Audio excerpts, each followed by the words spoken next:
এবার আমি আর আগের মতন ভুলটা করলাম না। হ্যালো এভরিওয়ান, কেমন আছো তোমরা সবাই? আর একটা কেকের নতুন ডেকোরেশন চলো তোমাদের সাথে শেয়ার করে ফেলি। তো আগেরবার ডল কেকটা করার সময় যে ভুলটা করেছিলাম, যে অন্য ফোনে বলেছিলাম না যে রেকর্ড করেছিলাম ভিডিও, সেটা ডিলিট হয়ে যায় আর তোমাদের সাথে শেয়ার করতে পারিনি। তো এবার আর সেই ভুলটা আমি করলাম না, আমার ফোনে রেকর্ডটা করেছি আর ভাবলাম চটপট শেয়ার করে দিই, যদি আবার ডিলিট হয়ে যায় তো এটাও নেক্সট টাইম আবার হয়ে যাবে।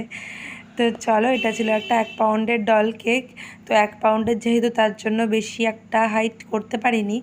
আর তোমরা সবাই জানো যে ডল কেক না, মানে 1 পাউন্ডের মধ্যে খুব হয় না, তবুও চেষ্টা করেছি নিজের মতন করে হাইট দেওয়ার।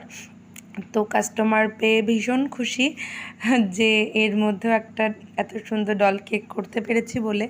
তো দেখো, প্রথমে একটা ছোট সাইজের গোলাপের নজেল দিয়ে সামনের হোয়াইটের ডিজাইনটা করেছি, আর তারপরে একটা 1M নজেল দিয়ে আমি বড় রোজেটগুলো করে দিলাম, আর তারপরে ডলটাকে ডেকোরেশন করে আমি সেটা সুন্দরভাবে মিডলে বসিয়ে দিলাম, আর তারপরে সেই ছোট আবার রোজের নজেল দিয়ে সেটা মিডলে বেল্ট আকারে করে দিলাম, আর বেল্টটা যাতে সুন্দর লাগে সেখানেও একটা বো টাইপের করে দিলাম।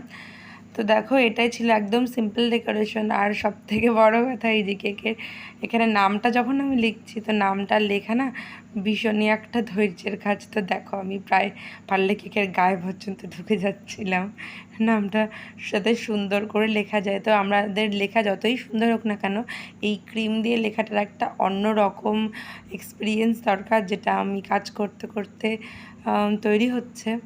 তো যাই হোক, অ্যাট লাস্ট কেকটা রেডি হয়ে গেল আর নামটাও লেখা হয়ে গেল সুন্দর মতন। তো আমি ভিডিওটা এডিট করছি, তখন দেখলাম যে আমি এইভাবে নামটা লিখেছি, তখন তো দেখিনি। যাই হোক, তোমরা জানিও কেকটা কেমন লাগলো, কাস্টমারের পছন্দ হয়েছে, তোমরাও জানিও তোমাদের কেমন লাগলো। চলো আবার দেখা হবে, টাটা।